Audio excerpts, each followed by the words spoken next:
This is Bear Country. Please rise for the Pledge of Allegiance, followed by the singing of our national anthem. I pledge allegiance to the flag of the United States of America and to the republic for which it stands, one nation, under God, indivisible, with liberty and justice for all. Oh, say, can you see by the dawn's early light what so proudly we hailed at the twilight's last gleaming, whose broad stripes and bright stars through the perilous fight toward the ramparts we watched were so gallantly streaming, and the rocket's red glare, the bombs bursting in air, gave proof through the night that our flag was still there. Oh, say, does that star-spangled banner yet wave o'er the land of the free and the home of the brave?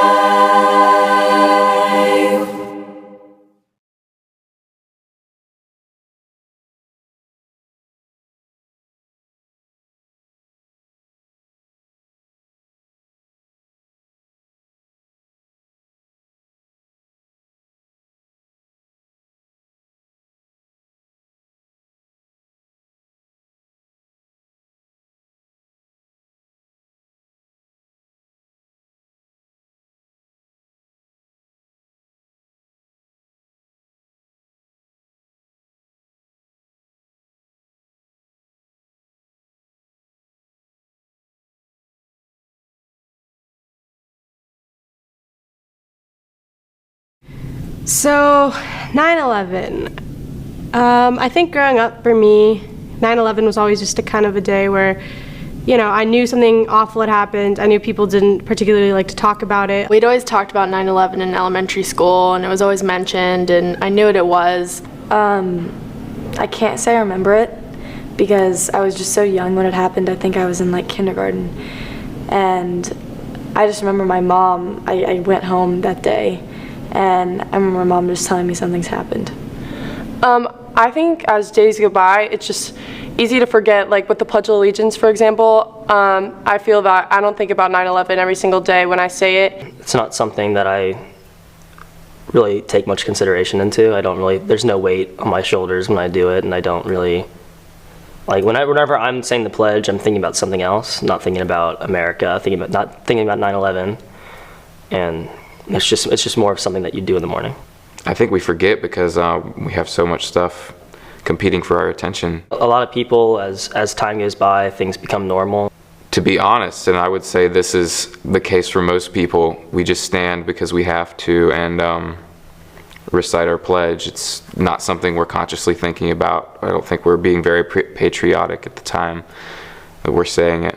I remember my mom was watching TV in the kitchen, and I knew my dad worked in the city, and he works in the World Trade Center. He worked in it, and I remember that she couldn't call him because cell coverage wasn't working that day, and she was worried.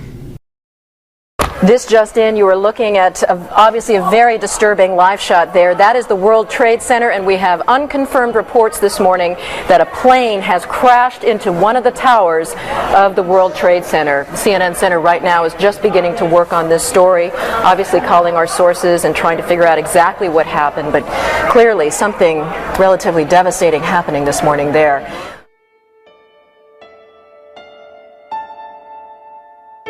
Yeah, it's amazing how clearly I remember it. 2001, I was a brand new assistant principal in Fulton County at Roswell High School, and I remember the principal coming in my office and saying, "You got to see this," and he pulled me into his office. At the time, I was in charge of security for the school, safety drills. I was at home getting my children ready for school. I was actually in the dentist office with my son, Matthew, who is a senior here at Cambridge. September 11, 2001 was my freshman year of college. I was working the overnight shift at CNN. I was actually a teacher at Milton High School at the time, and I was in my classroom during a planning period when another teacher came down and knocked on my door and came in and said, "You really need to turn your TV on because there's something happening in New York at the trade centers." So I turned on the TV and I've got my classroom sitting there and we're all watching the news unfold. And what we see is a plane flying towards one of the World Trade Towers. And ultimately it hits it. All of a sudden we see another plane coming in. At that time we realize something's not right. 2 planes back to back, we're being attacked. And of course, I couldn't believe it. I had actually just left New York City and moved here to Atlanta from New York just a couple months prior. One of the things that sort of were mentioned with some of my colleagues, you're worrying about C9 Center. Because of its global presence, you wondered, was the next plane out of the sky going to run into CNN Center? And of course, getting called in, it was like we were going into badness. I remember driving down 400, literally saying to myself, I didn't even have the radio on the car. I wasn't listening to the news. It was just dead silence. I was by myself, and I kept saying to myself, "What am I doing?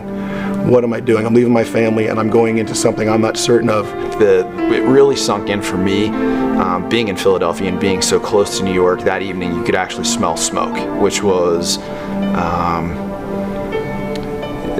there's no words to describe because you knew where that was coming from, and you knew what the result of all that smoke was.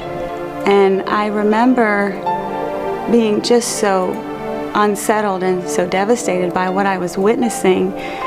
But I noticed my son, little boy, looking at the TV, and I could tell that he recognized this is bad. And I felt sad for him, that this world that for him had always been so safe maybe didn't feel so safe anymore.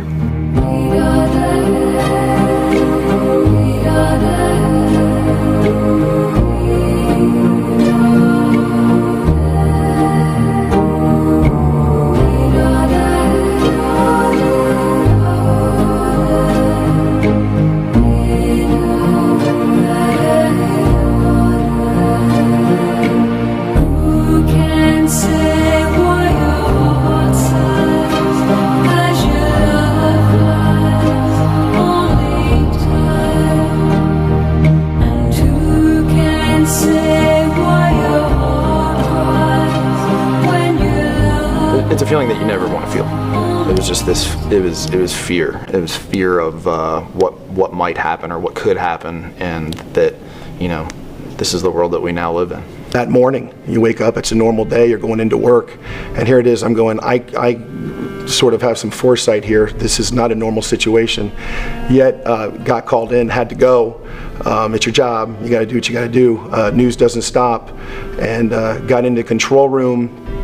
And I remember we had the static shots up of the anchor and just given the report. And for about 5 minutes there in the control room, we sort of stepped outside ourselves. And the people that were bringing you television sort of, were human for a second. September 11, 2001, it had an impact on me that day. What drove me, my commitment to my country, being a prior Marine. I felt the need for service again, and in 2008 I returned to Iraq to train the Iraqi police force. It was a sense of pride, a sense of civic duty. I think that there was a sense of patriotism, nationalism, whatever you want to call it, that ran through Americans for quite some time after that, but then it kind of faded away.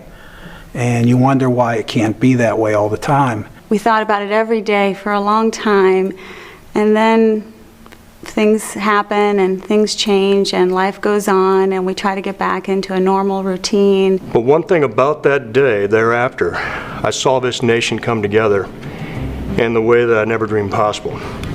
People put their petty differences aside, they put their race issues aside, their political correctness aside, and we all came together what we were meant to be in this country. great Americans. And that's what it was all about. I think people turned to each other to try to understand what happened, and I think there was a sense of unity. I think it brings us together every year. Trying to understand what happened is really important. Be educated about that day, that time. We have to be more careful and more aware of our surroundings. And part of being aware is understanding the past. I know that it's difficult for people to hear some of the audio and see the visuals, but I think it's a responsible and honest portrayal of the day from many different viewpoints, and I think that's really important.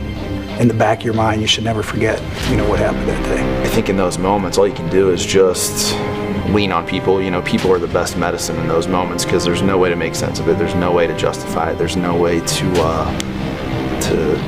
accept it. It's just, kind of lean on the people around you, and through it, you get through it with those people.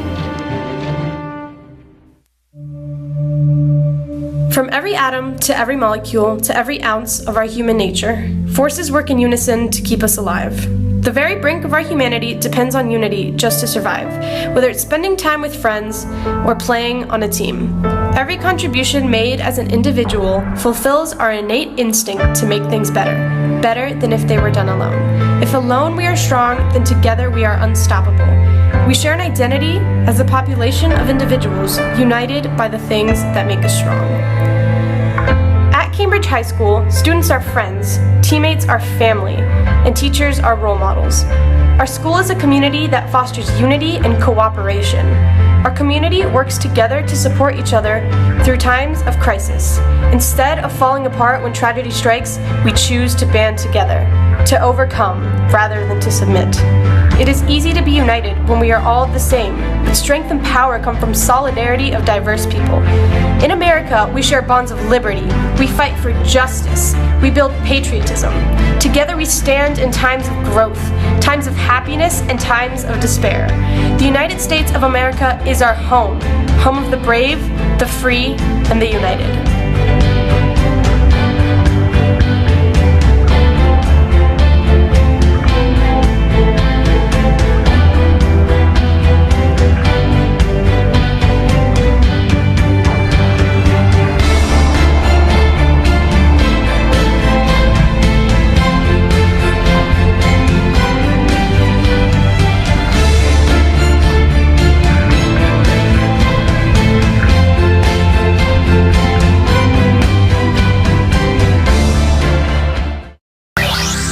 This is Bear Country.